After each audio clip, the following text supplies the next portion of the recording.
So hello everyone, today is 18 May and we are starting with our newspaper analysis. So देखते हैं आज newspaper में क्या क्या खास है। ताउकते फ्यूरी 6 किल्ड इन महाराष्ट्र। तो ये जैसे मैंने कल बताया था, एक तूफ़ान है जो कि गुजरात, महाराष्ट्र और गोवा के कोस्ट वगैरह से टकराने वाला है। मतलब एक तरह से पूरा वेस्टर्न साइड लेके चलिए आप, पूरे वेस्टर्न कोस्ट से टकराने वाला है। तो तूफ़ान के बारे में तो मैंने बता दिया था, इसका नाम दिया था म्यांमार ने, और ये एक मीटोलॉजिकल ऑर्गेनाइजेशन है जो इसका नामकरण करती है। तो अब इसमें आते हैं कि जो मैंने हाईलाइट कर रखा है, ये देखिए कि नेवल ऑपरेशन। नेवल का क्या ऑपरेशन, अब जैसे ही कोई भी समुद्र में तूफ़ान आएगा तो ये नेवी की और कोस्ट गार्ड की जिम्मेदारी बनती है कि वो उस तूफ़ान को हैंडल करें। तो सेम इसमें भी ऐसे ही है।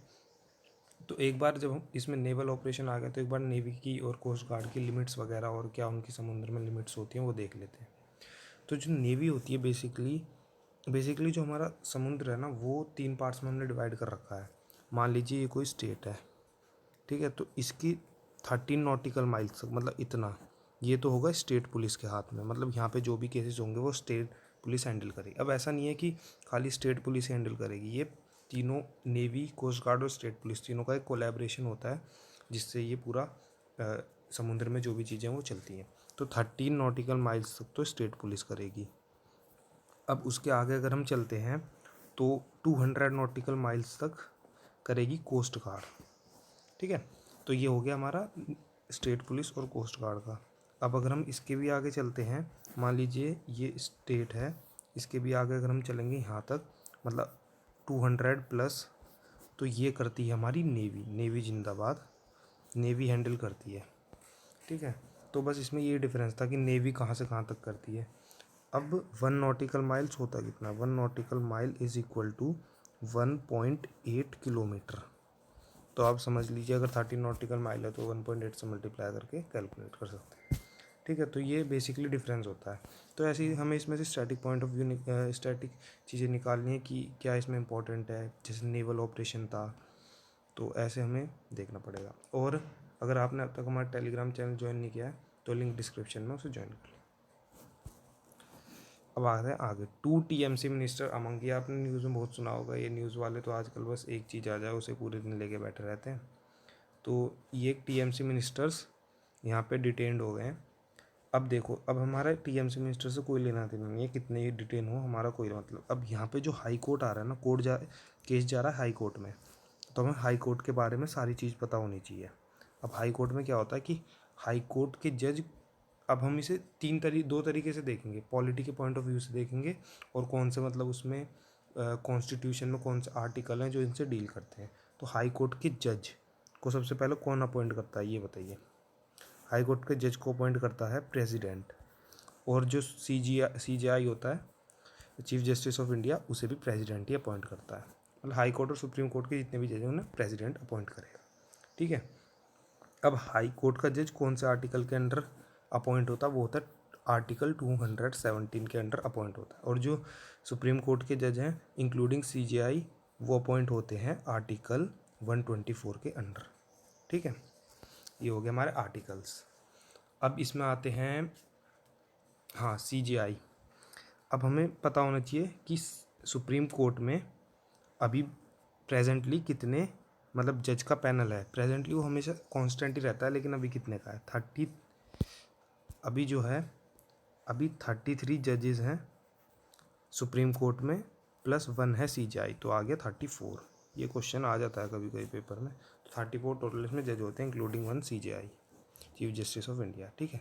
प्रेजेंट चीफ जस्टिस कौन है, सर रामन्ना, वो अभी बने हैं थोड़े दिन पहले, रामन्ना, ठीक है। तो इसमें कोई दिक्कत नहीं होनी चाहिए। तो अब आगे चलते हैं, high court reserve order on central Vista. अब सेंट्रल विस्टा क्या है, ये सेंट्रल विस्टा बेसिकली एक पार्लियामेंट की दूसरी फॉर्म है, दूसरा एक हाउस मान लीजिए, क्योंकि अभी जो हमारे पास हाउस है उसमें इतनी सीट्स नहीं है कि हम उसे आगे कंटिन्यू कर सकें। और आपको जैसे पता ही होगा कि 2026 में एक नया, हमें पूरा बॉडी पूरी एक रीन्यू करनी पड़ेगी, सब हाउस डिज़ोल्व करके, मतलब एक नए वो बनेंगे। जैसे अभी लोकसभा में कितने टोटल वो हैं मेंबर्स, अभी लोकसभा में टोटल मेंबर्स हैं 552, और राज्यसभा में कितने हैं? राज्यसभा में मेंबर्स हैं 245। तो ये तो अभी प्रेजेंट के मेंबर है, लेकिन अगर हम आगे चलते हैं तो आगे इसमें और अमेंडमेंट्स हुए, क्योंकि नए नए देखो टेरिटरी बनी है, लद्दाख बनी है, जम्मू कश्मीर बना है, कुछ एक स्टेट भी बना है तेलंगाना। तो 1948 से अब तक तो बहुत सारे स्टेट बन गए, तो उसके अकॉर्डिंग अब हमें चेंज करना पड़ेगा, ठीक है। तो इसलिए हमने सेंट्रल विस्टा जो कि 2026 तक ये कंप्लीट होना चाहिए।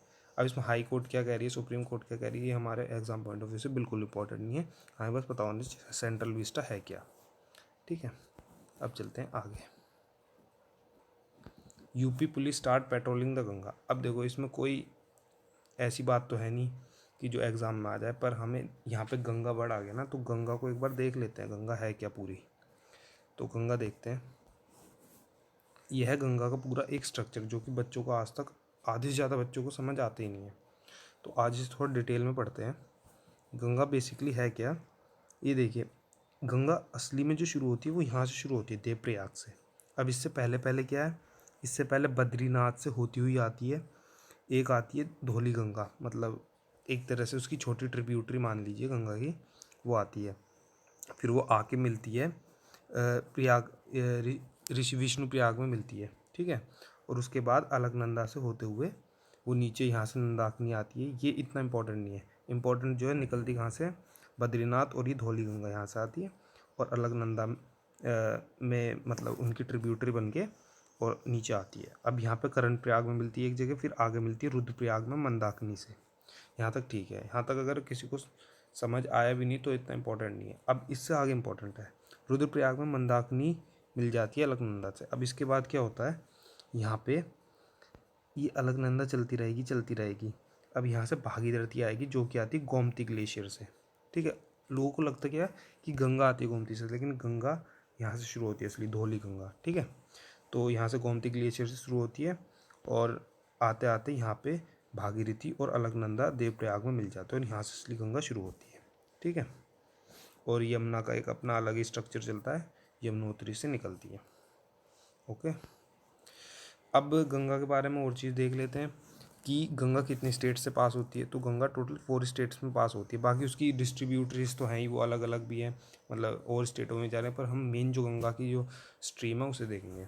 तो वो जाती है यूके से निकलती है, उत्तराखंड, जिसे यूनाइटेड किंगडम समझ लेना।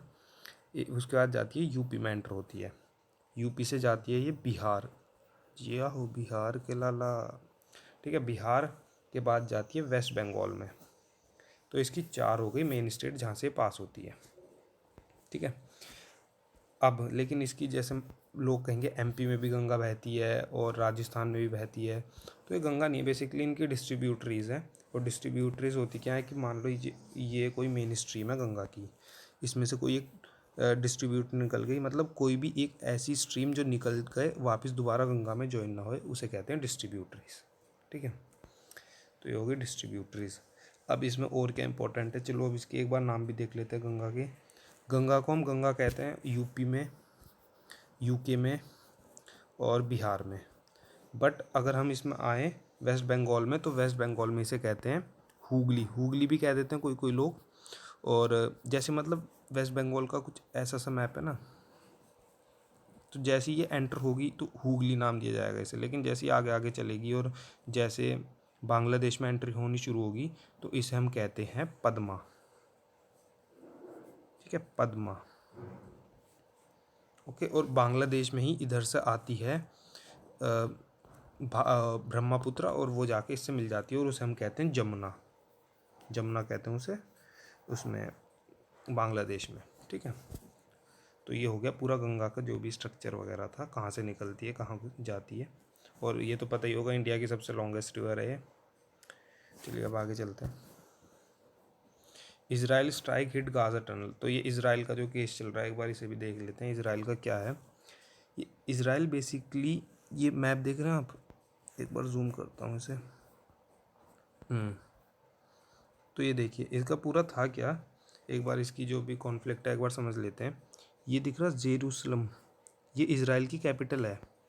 तो इसमें हुआ क्या, इसमें यहाँ पे बेसिकली 3 होली प्लेस है, मतलब 3 रिलीजन की होली प्लेस है। एक तो है क्रिश्चियन, एक है यहाँ के जो जूइज़ हैं, मतलब जो यहाँ पे रहते हैं इज़राइल में, और एक है क्रिश्चियन, इस्लाम और जूस, ये 3 हैं यहाँ पे टोटल, और तीनों की होली प्लेस जेरूसलम में ही है।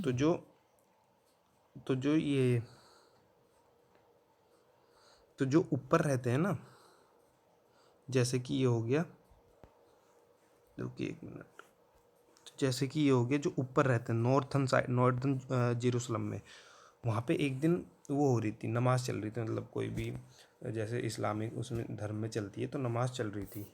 तो उसमें हुआ क्या, उसमें इन्होंने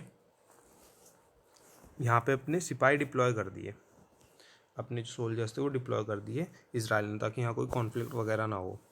बट वहाँ पे जो मुसलमान थे वो डिप्लॉयमेंट से उससे खुश नहीं थे, और उन्होंने यहाँ पे प्रोटेस्ट करना शुरू कर दिया। अब जो ये है, ये जगह जो है ये पैलेस्टीन्स है, ये पूरा पहले इजराइल पैलेस्टीन्स का हुआ करता था, तब धीरे धीरे जूइस इसमें आए, उन्होंने ये हथियाना शुरू कर दिया। ठीक है, तो अब जो पैलेस्टीन्स है वो बस यहाँ पे बचे और यहाँ पे बचे। तो यहाँ के जो पैलेस्टीन्स हैं ये तो प्रोटेस्ट करते हैं अपना आराम से, लेकिन यहाँ पे एक टेररिस्ट ग्रुप है हमास।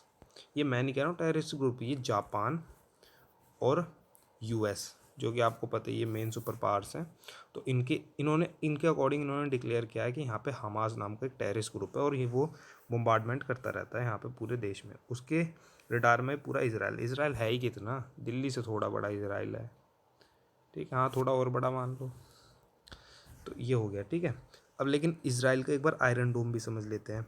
इजराइल का आयरन डोम क्या है, ये मान लीजिए यहाँ से अटैक हो रहा है यहाँ जेरूसलम पे या इधर इधर, तो इजराइल के यहाँ पे आयरन डोम है, मतलब वे उन्हें हवा में ही ख़त्म कर देते हैं जो भी वहाँ से रॉकेट वगैरह, उसकी एफिशिएंसी है 90%, ये इजराइल डिक्लेयर करता है, लेकिन जो वर्ल्ड मानता है वो मानता है 80% एफिशिएंसी, ठीक है।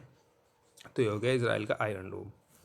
अब ये करता क्या है, लोगों को लगता है ये ऐसे, मतलब जैसे मान लीजिए यहाँ से हमास ने एक रॉकेट चलाया, तो लोगों को लगता है यहाँ से इजराइल चलाएगा रॉकेट और ये दोनों आपस में जाकर टकरा जाएंगे, हमें फट जाएंगे, पर ऐसा नहीं होता है। इसकी वर्किंग कुछ ऐसी होती है कि मान लीजिए इजराइल ने चलाया, हमास ने चलाया, ठीक है, इजराइल ने भी अपना एक यहीं से चला दिया, और ये जैसी इजराइल का जो मतलब आयरन डोम का जो रॉकेट है वो इसके साइड में आएगा, वो अपने आप को मिसाइल जो है वो बस्ट कर लेगी, तो फटेगा, साथ में ये भी फटेगा, तो हवा में दोनों फट जाएंगे, ख़त्म। तो ऐसे होता है, ठीक है। तो इसलिए यहाँ पे आपने कम सुना होगा कि 4 या 5 लोग मरे इजराइल में, और आपने सुना होगा गाज़ा पट्टी में मरे 300-400, क्योंकि उनके पास आयरन डोम नहीं है, इजराइल के पास आयरन डोम है, ठीक है। तो ये हो गया इजराइल का पूरा कॉन्फ्लिक्ट। इसमें कुछ बचा तो नहीं, बचा होगा तो मैं नेक्स्ट वीडियो में बता दूंगा। चलिए आगे चलते हैं।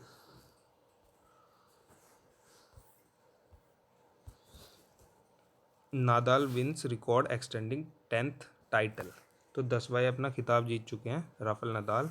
पता होना चाहिए, इसमें पता क्या होना चाहिए कि कौन सी कंट्री से बिलोंग करते हैं।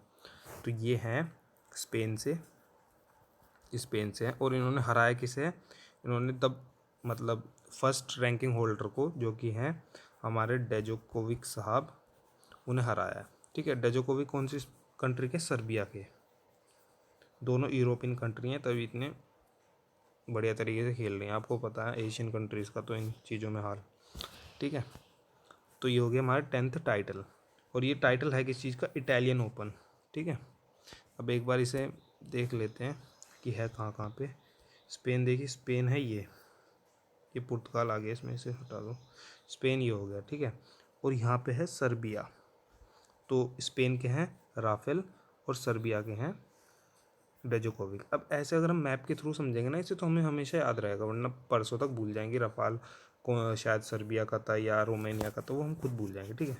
एक बार ये टॉप 10 की रैंकिंग देख लेते हैं कौन कौन है। तो फर्स्ट पे राफेल नोवाक डेजोकोविक, सेकंड पे है रशिया के डैनियल मेडवेडेव, और थर्ड पे हमारा राफेल नदाल, जो कि अभी जीते हैं, वो भी अपना 10th टाइटल, ठीक है। तो इसमें आज के न्यूज़पेपर में इतना ही था, और जानकारी के लिए बने रहिए हमारे चैनल के साथ, सपोर्ट करिए ताकि हम 1K तक जल्दी पहुँचे, और फिर लाइव स्ट्रीमिंग शुरू करेंगे। आपके कमेंट्स वगैरह जो भी होंगे उन्हें लाइव लेंगे, उन्हें रिप्लाई करेंगे, तो और अच्छे से आपको भी समझ आएगा।